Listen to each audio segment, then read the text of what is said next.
Clase número 19, probabilidad básica. En esta clase vamos a aprender los primeros conceptos, ahora sí formalmente, de qué es lo que es la probabilidad. Vamos a relacionar un poco todas estas características que hemos aprendido a lo largo de este curso de probabilidad. Inicialmente nosotros iniciamos con las primeras nociones y teoría de qué era la estadística, ¿no?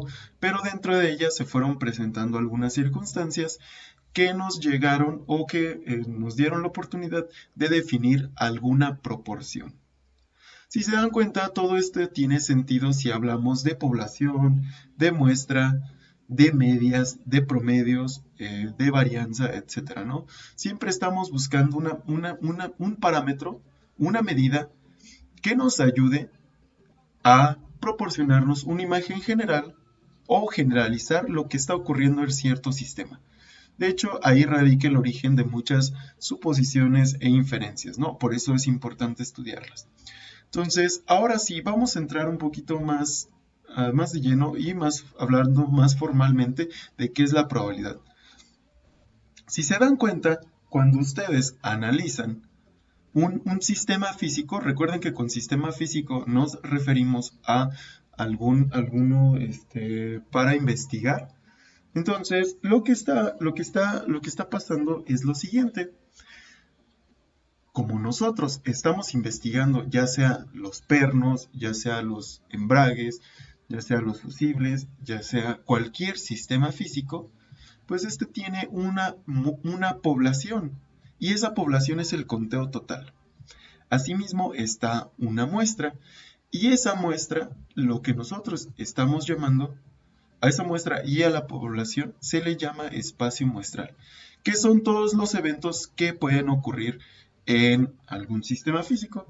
Y ahora lo relacionamos o le asignamos una nueva definición o un nuevo concepto. Ahora decimos que todos los eventos que pueden ocurrir en un espacio muestral tienen exclusivamente una proporción, o ya lo llamaremos probabilidad, de ocurrir. Entonces, cuando quiere ocurrir o cuando va a ocurrir algún evento dentro del sistema, a ese se le asigna cierto valor numérico. Entonces, ¿qué es la probabilidad? Asignarle un valor numérico contemplando todos los eventos y ese valor numérico es la posibilidad, ¿de acuerdo? La posibilidad de que ocurra esa situación. Entonces pueden existir distintos eventos. ¿Qué pasa si ocurre algún evento distintas veces? O en varias ocasiones obtenemos el mismo resultado.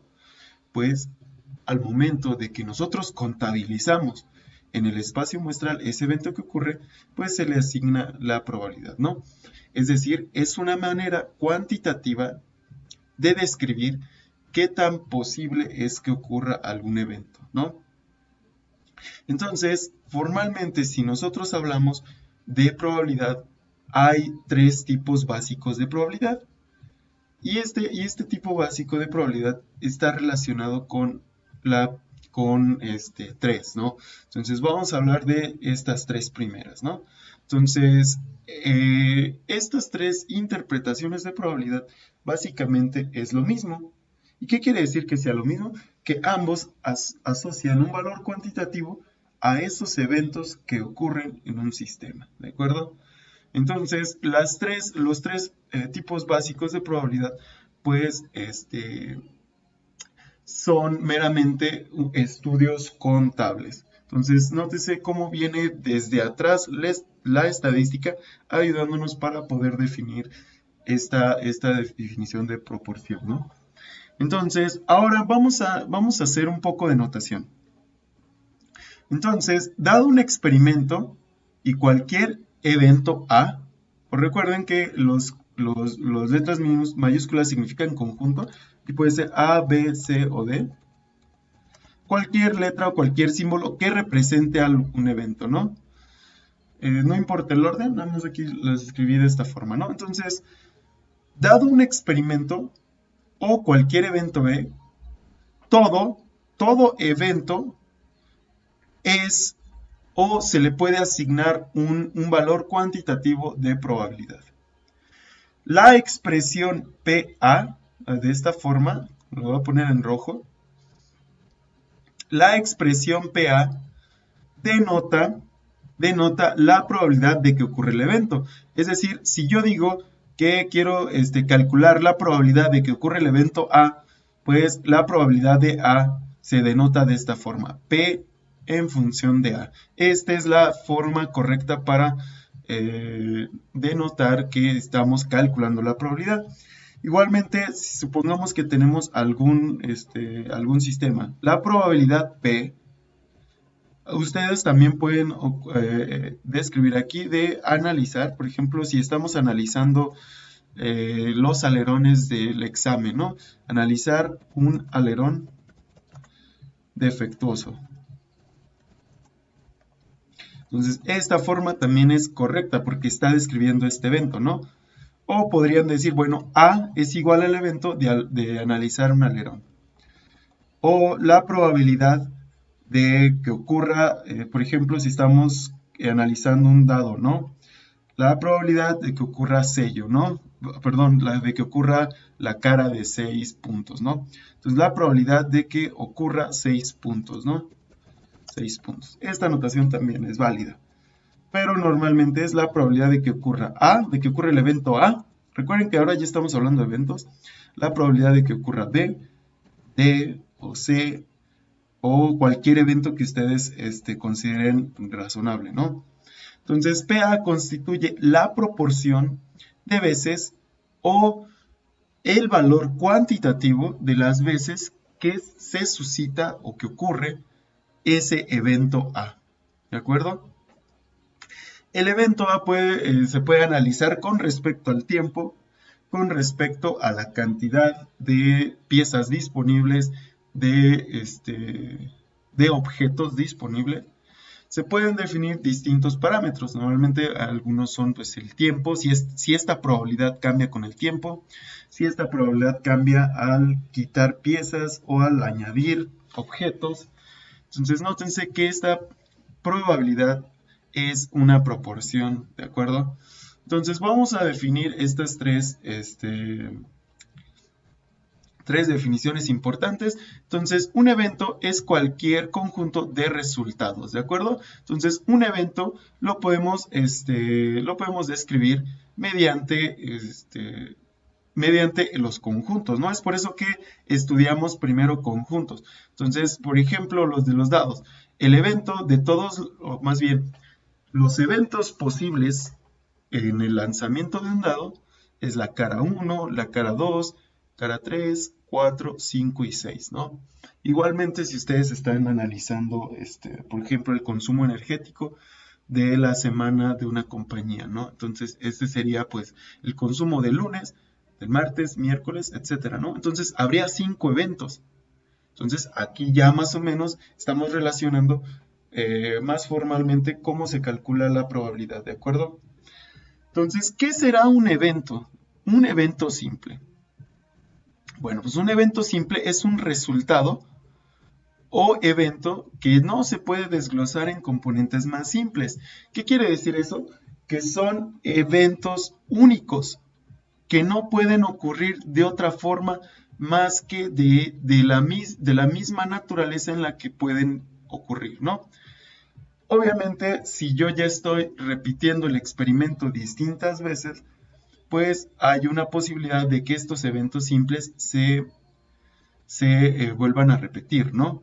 Por ejemplo, si yo únicamente lanzo un dado una vez, cuando lance ese dado, pues únicamente va a ocurrir una cara. ¿Por qué? Porque esa es su naturaleza. Únicamente puede existir a la vez una cara, ¿de acuerdo?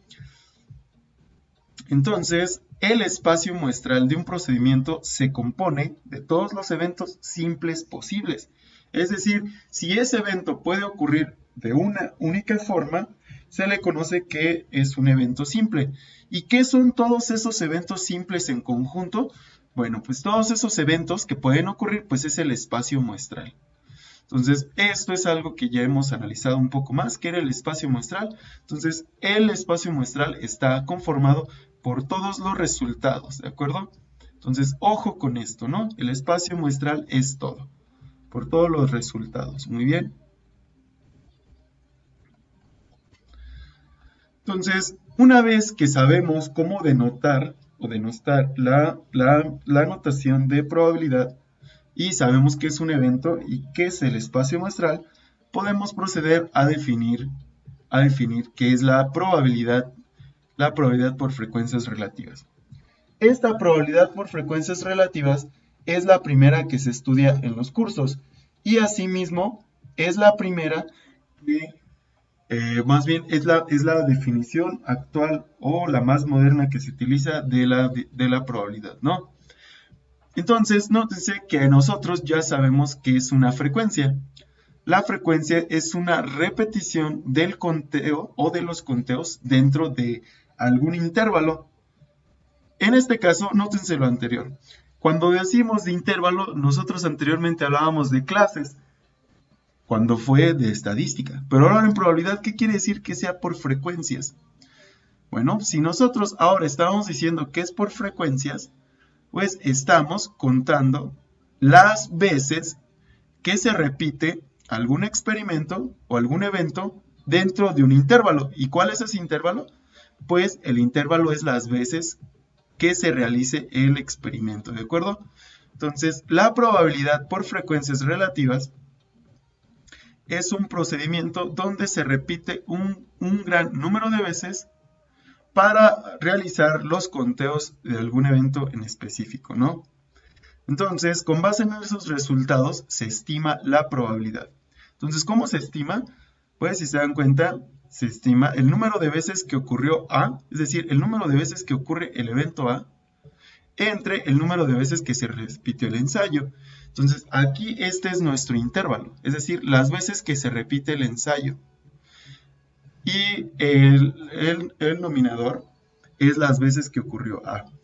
Por ejemplo, si nosotros tenemos en un sistema distintos fusibles, ¿no? Por ejemplo, podría ser de estos de colores, o podría ser la forma de los pernos, ya sea circular, o podría ser la selección de los días de la semana. ¿Cuántas veces tienen que pensar ustedes? ¿Cuántas veces puede ocurrir esa selección?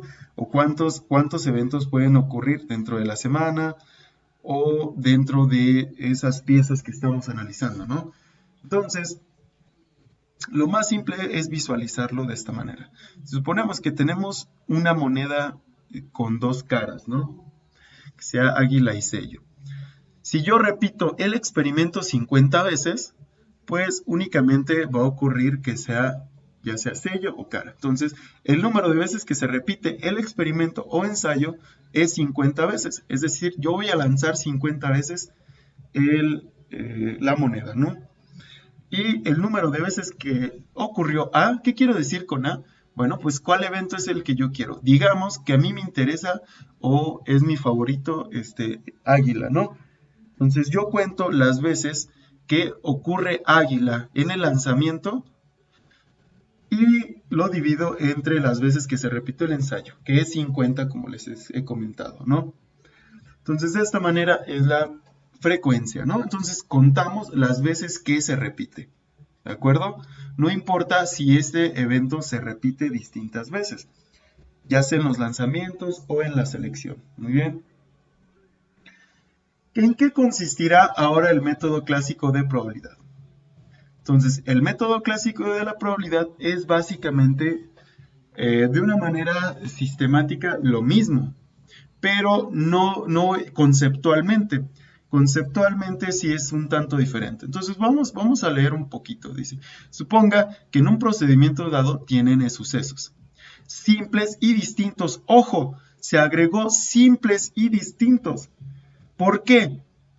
Porque estos eventos simples únicamente pueden ocurrir una vez, recuerden, y que cada uno de estos sucesos simples tiene la misma probabilidad de ocurrir. Esto nos suena mucho a un muestreo aleatorio simple. Si se dan cuenta, el método clásico de probabilidad relaciona eventos únicos con la misma probabilidad de ocurrir. Es decir, en el lanzamiento de la moneda, ¿por qué no es lo mismo? Si se dan cuenta, en el lanzamiento de la moneda no es lo mismo porque en el caso anterior nosotros estamos contando las veces que ocurrió ese evento. Pero como se repitió 50 veces, pues eso fue un conteo por frecuencias. Es decir, se deseaba calcular la probabilidad por frecuencias. Entonces, si ahora vemos el lanzamiento de la moneda por el método clásico, pues únicamente tenemos que ver cuántos eventos pueden ocurrir, ¿de acuerdo? Entonces, ¿cuántos sucesos simples distintos existen? ¿Qué quiere decir con n sucesos o eventos simples? Bueno, ¿cuántas opciones hay? Si se dan cuenta, para opciones únicamente contamos con sello y águila. Entonces, tenemos dos opciones. Entonces, los eventos simples distintos son águila y sello. Entonces, por eso todos estos son distintos. Son águila o sello nada más. Entonces, ¿cuántos eventos o número de sucesos simples existen? Pues son dos. Aunque yo lo lance 50 veces, esos sucesos distintos serán dos. O si lo lanzo 100, el número de sucesos simples diferentes serán dos. Únicamente dos. No importa las veces que yo repita el experimento. Porque yo no estoy contando las frecuencias, yo estoy haciendo un análisis de las formas en las que puede ocurrir A. En este caso, ahora relacionamos el evento A o el suceso A como el lanzamiento que nos relaciona ahora águila también igualmente. Pues ¿de cuántas formas puede ocurrir el águila? ¿Se dan cuenta? Ocurre de una forma nada más, es decir, una única forma en la que puede ocurrir A. Entonces, el lanzamiento sería que puede ocurrir uno, es decir, una forma simple, que sería águila, entre los sucesos simples diferentes, que son águila o sello. Entonces sería 1 entre 2, ¿de acuerdo? Porque únicamente puede ocurrir una vez. Contrasten un poco, hagan sus inferencias con respecto a la probabilidad por frecuencias. Nótense que aquí yo estoy analizando las veces que se repite en un ensayo. Si lo repito 1000 veces, o si lo repito 10.000, 5.000 o 10 veces, pues voy a contar las veces que ocurre ese evento. Y acá no. Acá únicamente me interesa de cuántas formas puede ocurrir, ¿no? Puede suceder. Entonces aquí, por ejemplo, ahora sí en el lanzamiento del dado, ¿no? ¿De cuántos sucesos diferentes existen? Pues son 6 caras, entonces son 6 eventos.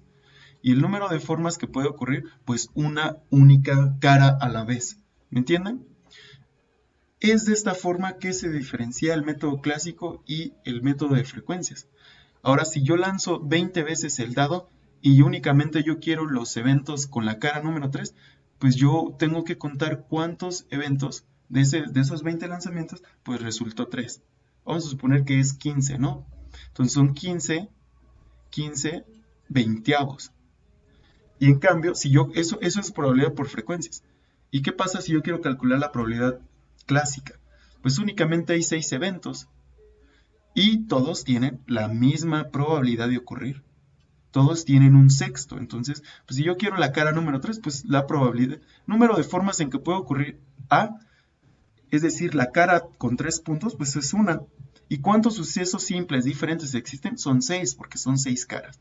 Entonces, este método de probabilidad clásica, se dan cuenta, es como básicamente los eventos que hay disponibles al hacer un experimento y en las veces que ocurre cierto evento en todos los experimentos que realizó, ¿no? En las veces que se repitió en el ensayo, es por eso que aquí dice ensayo, ¿no? O experimento, ¿no? Entonces, es un poquito confuso, pero espero ser lo más claro posible. Entonces, vamos con el último tipo final de probabilidad, ¿no? La probabilidad subjetiva es básicamente por nuestra experiencia. Recuerden lo que habíamos dicho anteriormente. ¿Por qué a veces relacionamos o por qué en ocasiones describimos situaciones sin tener idea de lo que está ocurriendo. Es como, piensen en lo siguiente, ¿qué pasaría si yo les pregunto cuál es la superficie de la Tierra? Pues ustedes se darán una idea. Si les pregunto cuántos autos se fabrican en la compañía GM de San Luis Potosí, dirán, pues 50, 1000 diarios. Pero si se dan cuenta, esas son estimaciones que hacemos con nuestra experiencia. No tenemos idea de qué es, de cuánto se producen ahí, ni de su proceso, ni de cómo se ensamblan. Sin embargo, nosotros nos damos una idea. ¿Pero por qué? Les recuerdo que nosotros asociamos una probabilidad inmediata a ciertos eventos cotidianos, ¿no? Entonces, básicamente, esto es como la cotidianidad de los eventos que ocurren en nuestra vida diaria. Entonces, esta es la probabilidad más antigua, ¿de acuerdo? Entonces, fue evolucionando así de esta manera, ¿no? Primero probabilidad subjetiva, luego probabilidad clásica y luego por frecuencia, ¿no? Entonces, ambas son muy útiles porque no sé si también ustedes se dan cuenta, algo que imposibilita actualmente o que es imposible para las computadoras es calcular el clima. Se dan cuenta, el clima siempre está fluctuando a lo largo del día. Entonces una computadora necesita muchísimo poder de procesamiento para hacer una estimación del clima. Pero ¿por qué nosotros, con el solo hecho de observar el cielo y decir, bueno, o distinguir, no, hoy va a estar soleado o va a llover? A veces, si se dan cuenta, podemos hacer una inferencia sin tener conocimiento, ya sea de meteorología, de sistemas informáticos. Básicamente eso es por nuestra experiencia. Es por eso que se conoce como probabilidad subjetiva. Entonces, hay muchos ejemplos de probabilidad subjetiva. Ustedes pueden pensar en algunos. Y bueno, entonces termina esta clase que es de probabilidad básica, ¿no? Entonces vimos 3 tipos. Recuerden, probabilidad por frecuencias, probabilidad por el método clásico y probabilidad subjetiva, ¿no? También aprendimos la notación. Esta va a ser la notación oficial, ¿no? Entonces, la probabilidad P se va a denotar por ¿no? P de A, ¿de acuerdo? Entonces, nuevamente, si alguien tiene dudas, pues me escribe. Igual, si tiene inconvenientes, si hay que realizar alguna otra circunstancia, revisar, pues me escriben, ¿no? Pues son momentos complicados, hay que apoyarnos entre todos, incluso entre ustedes mismos, si alguien no comprende algo, ¿no? Entonces me despido, los veo en la siguiente.